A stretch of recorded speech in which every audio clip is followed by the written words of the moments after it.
Guys, August the 18th, it's been a busy month as you know in my last two videos. Anyway, I've still got plenty going on, so I'll show you what I've been up to. So, kicked off another batch of red wine. This is a mixture of Damson and Blackcurrant. So as always, I've got a sanitised spoon, just punch the cap down. Look at the colour of that. So, nice fermentation going on. The blackberries are starting to ripen now as well, so there'll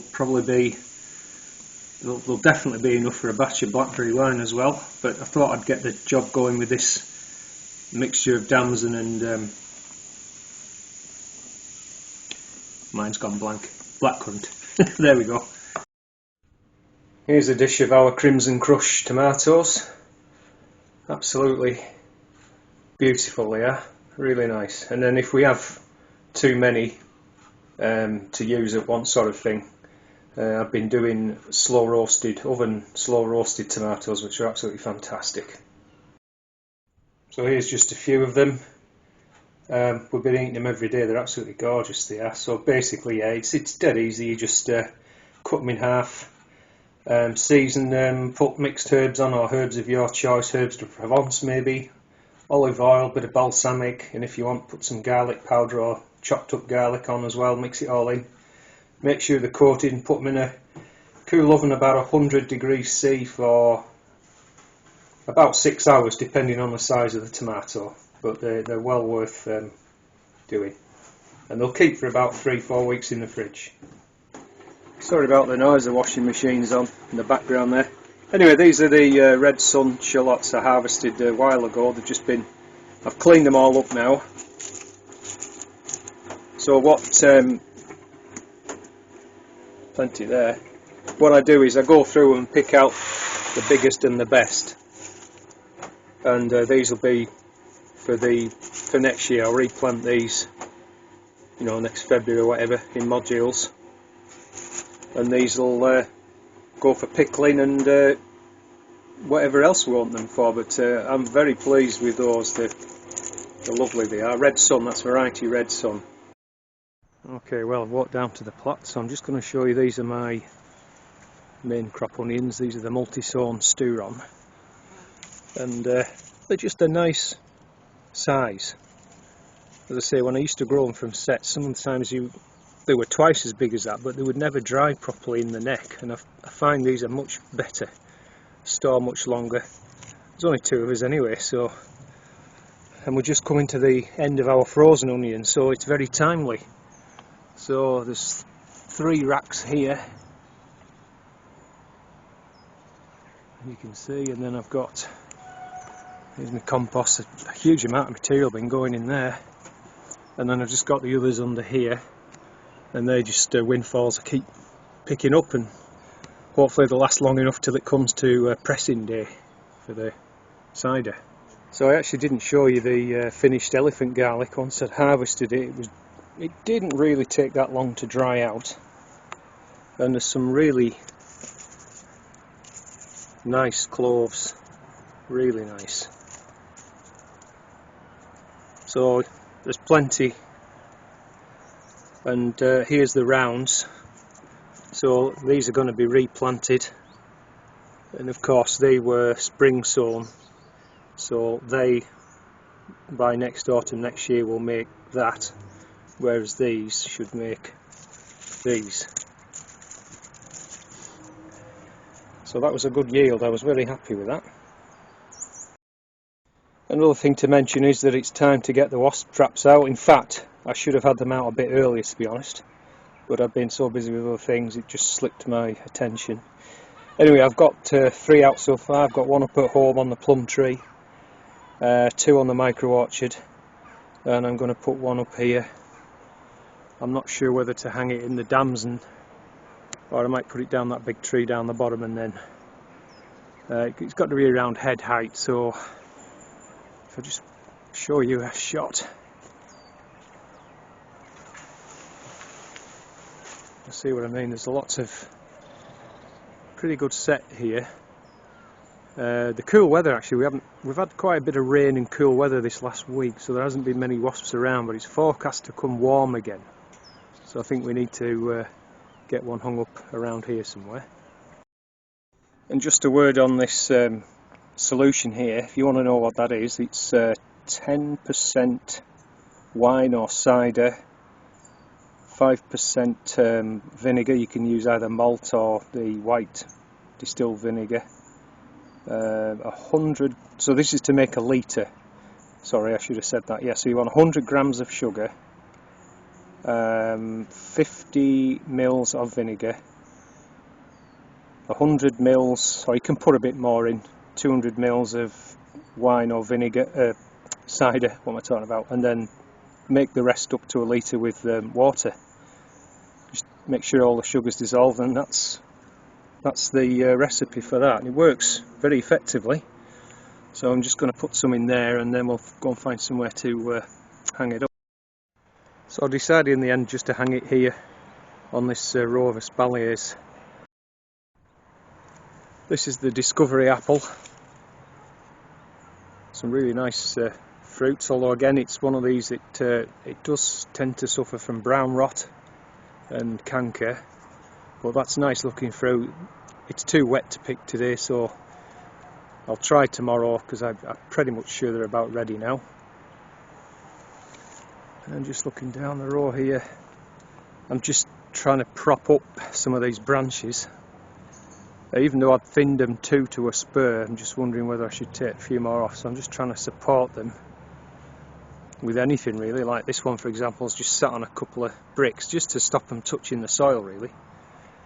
But so far, even though the fruit is smaller this year due to the lack of rainfall, it's still looking to be a pretty good harvest. So looking down the hedgerow yesterday, I've managed to give it its second cut.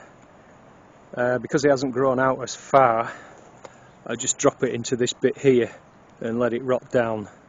The first cut usually is much more vigorous, and I have to put a ground sheet down and burn it all. But the second cut, like I said, it's not as vigorous, so I can just more or less let it drop into here, and then it'll just rot down. And while I was at it, I trimmed my bush. The yew tree did me a little bit of topiary, but yeah, it's done alright. It's a nice, I'm quite enjoy having that. So just a moment to look at these pink cuttings. I took these a while ago, there's a video on that, and I'll probably pop a card up somewhere to show you where you can find that video if you want. And then you see that I've got them behind, they're on this old like an outside tool storage box thing behind this little shed, and you see the sun's here, and it tracks around like this and then obviously sets towards the west. So this is a really good place because it still gets light obviously, but it's not in full sun, which could always obviously dry them out. So it's a perfect spot. And if we just look at them, it looks to me like there's new growth there, definitely. Can't see any roots coming out of the bottom of the pot yet, but they look really good. I'm confident that that one there looks as though it's, yeah, they definitely look as though they're growing to me. So I'm not, obviously they're going to go out probably mid to end of September, so another 4 to 6 weeks, I guess. So here's another follow-up, these two blueberry bushes that lost pretty much all, well, this one lost all of its leaves. Look at it now. It's even got some fruits on, not a huge lot, but, and then this one lost about 75% of its leaves, and I cut the dead stuff out. See where I've trimmed it back there, but mostly that's all new growth, so it's looking really good. So they've definitely come back. Another little job I found time to do was to repot these asparagus plants. They were only in small pots, and I looked underneath, I could see they were getting root bound, so I've repotted them, I'm hoping to start a new asparagus bed, so I'm not. What I'll do is I'll probably keep them in a frame over winter for protection. I'm hoping that I'll be able to make a new bed next spring. Quick update in the greenhouses. These are the stew piece heritage tomatoes. They've done pretty good. I'm not over struck with the flavour, it's quite weak to be honest, but not a bad tomato really. And with the bell peppers,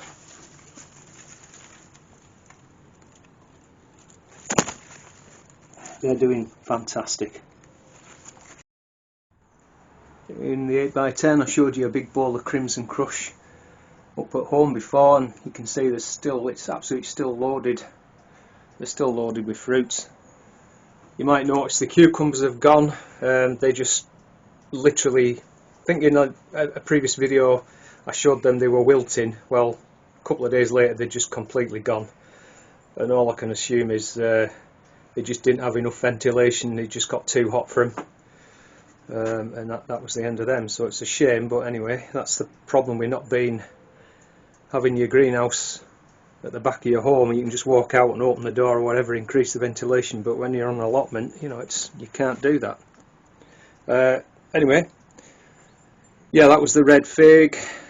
Told you about all the different ones I ended up getting, but this one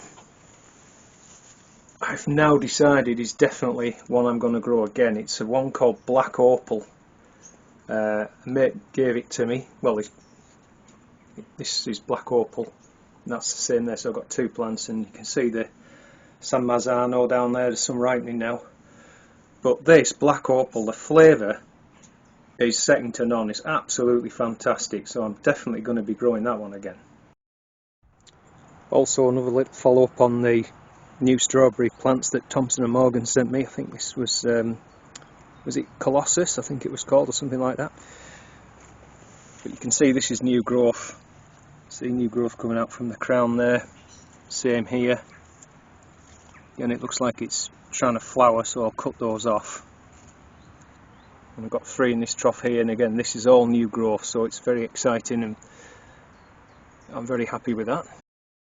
And the second row of the pongo bush beans, you can see they're loaded with flowers. The little beans are just coming there now, so I guess it won't be too much longer. Well, in fact, there's some, get out of the way. Yeah, there's some coming now, so I'm so happy with these beans. They're just, it shouldn't be too much longer before we can start enjoying a second crop of those now. But they're wonderful. That's the pongo bush bean that was sent to me from Bill and Val. Just a quick look at the root frames. I'm going to save the first harvest of the Autumn King for a video clip. And I was having a little bit of a scrabble around in here, the parsnips. Everything's a bit wet at the moment, but you can see white there. There's definitely something on them. So I'll probably include that in a video. I'll do a first root harvest or something like that. And in the frame there's some Savoy cabbage almost ready to go out. There's some more coming to the left. To the right I've got another tray of multi-sown onions. I'm hoping I've got enough time to get in a quick catch crop of spring onion. To the right again is a couple of pots of parsley, and again more asparagus, and that's some more Lolo Rosso just as a backup, but I'll be sowing my overwintering lettuce next week probably. So that's about it for the roundup on the plot. I'm just going to take you over to the micro orchard just quickly. There's a little job I need to do over there, so I'll see you over there. Okay, so we're over on the micro orchard. All I really want to do is just this Tayberry. I planted this out I don't know, a couple of months ago or something. Again, there was a video of that. I'll probably put an end card on or something. But there's a couple of nice, 3 in total. You can see they're sort of bending round, and I don't want them to set in that shape. I want them to sort of go this way. I have got some posts. I'll make a post like that loganberry is down there. I want to do something similar. Anyway, so for now I've just got some of this 6mm mild steel bar, just a little hook, so like a pin. I'm just going to try and stretch them out and pin them down till I get a chance to make that post and rail frame. Okay, that's it. It's not a big job, but you can see what I'm trying to achieve here. I just want from the main part of the plant, the canes, I just wanting to get into a nice shape each side, say when I get these post and rail structure in, and then we can get them tied in, because they might grow, they could grow another foot yet before the end of the summer. So anyway, glad to get that done. I've been meaning to do that for ages. Got a bit of weeding done as well and the grass cut. Thanks very much as always for watching. Smash the like button for me and don't forget to hit that subscribe button, and I'll catch you in the next one. Bye for now.